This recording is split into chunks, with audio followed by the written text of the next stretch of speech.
যেই তারুণ্যের নেতৃত্বে এই গণ অভ্যুত্থান, যেই তারুণ্যের আত্মত্যাগে এই মুক্তি, সেই তারুণ্যের শক্তিকে পুনরায় জাগ্রত করার জন্য, পুনরায় উত্থাপন করার জন্যই এই তারুণ্যের উৎসব 2025-এর আয়োজন। 1 ডিসেম্বর থেকে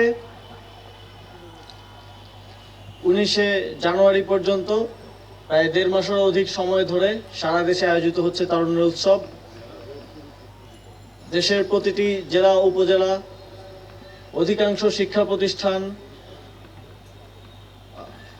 বাংলাদেশের ক্রীড়া ফেডারেশনগুলো, ক্রীড়া সংস্থাগুলো বিভিন্ন আয়োজনের মধ্য দিয়ে তারুণ্যের উৎসব পালন করছে। তারই অংশ হিসেবে আজকের ঢাকা বিশ্ববিদ্যালয়ে তারুণ্যের উৎসবের প্রথম দিন। ঢাকা বিশ্ববিদ্যালয়ে তারুণ্যের উৎসব আয়োজনের জন্য 3 দিন ব্যাপী যে কর্মসূচি গ্রহণ করা হয়েছে, সেজন্য ঢাকা বিশ্ববিদ্যালয় প্রশাসনকে ধন্যবাদ।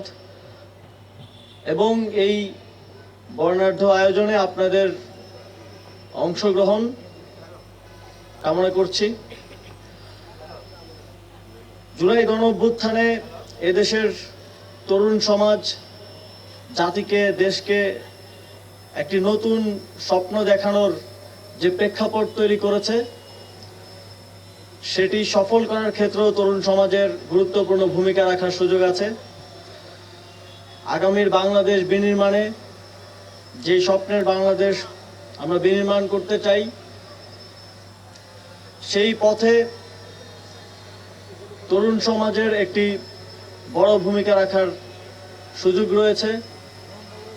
আমি বিশ্বাস করি জুলাই গণ অভ্যুত্থানে তরুণরা যেভাবে আত্মত্যাগ করেছে দেশের জন্য,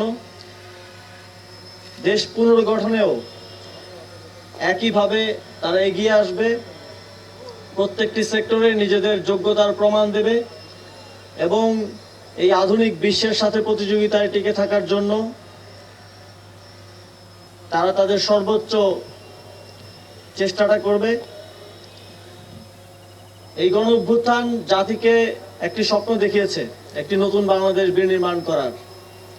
সেই স্বপ্ন বাস্তবায়নে অন্তর্বর্তীকালীন সরকার কাজ করছে। আপনারা জানেন সংস্কার কমিশনগুলো তাদের প্রস্তাবনা পেশ করেছে। স্টেক হোল্ডার কনসালটেশনের মাধ্যমে সেই প্রস্তাবনাগুলো বাস্তবায়নের মাধ্যমে রাষ্ট্র কাঠামোর যেই অঙ্গগুলো বিগত ফ্যাসিবাদী সরকারের আমলে ধ্বংসপ্রাপ্ত হয়েছে, সেগুলোকে পুনর্গঠন করা হবে। এবং এর মাধ্যমে আমরা বিশ্বাস করি বাংলাদেশ এই ফ্যাসিবাদী ব্যবস্থার থেকে মুক্তি পাওয়ার পথে অগ্রসর হবে। অন্তর্বর্তীকালীন সরকার সংস্কার এবং বিচারের এই এজেন্ডা বাস্তবায়নে এবং একটি সুষ্ঠু ডেমোক্রেটিক ট্রানজিশন ঘটানোর যেই দায়িত্ব নিয়েছে, সেই দায়িত্বে দেশবাসীর সকলের থেকে আমরা সহযোগিতা প্রত্যাশা করি এবং বাংলাদেশের জনগণ একটি রক্তক্ষয়ী গণ অভ্যুত্থানের পরেও ধৈর্য সহকারে যেই প্রজ্ঞার পরিচয় দিয়েছে, কোনো প্রকার বড় ধরনের রক্তপাত হয়নি। দেশের জনগণের ল অ্যান্ড জাস্টিসের প্রতি যেই শ্রদ্ধা দেখিয়েছে, সেখান থেকে আমরা আশ্বস্ত হতে পারি, আমরা ভরসা পাই যে দেশের জনগণ দেশ পুনর্গঠনেও ধৈর্য এবং তাদের অংশগ্রহণের মাধ্যমে এই গণ অভ্যুত্থানের যেই ফসল দেশের মানুষ পেতে চায় তা বাস্তবায়নে সহযোগিতা করবে। সর্বশেষ আজকের তারুণ্যের উৎসব 2025 ঢাকা বিশ্ববিদ্যালয়ের যে আয়োজন, সেই আয়োজনের শুভ উদ্বোধন ঘোষণা করছি এবং 3 দিনব্যাপী এই আয়োজনের সফলতা কামনা করে আমার বক্তব্য শেষ করছি। ধন্যবাদ।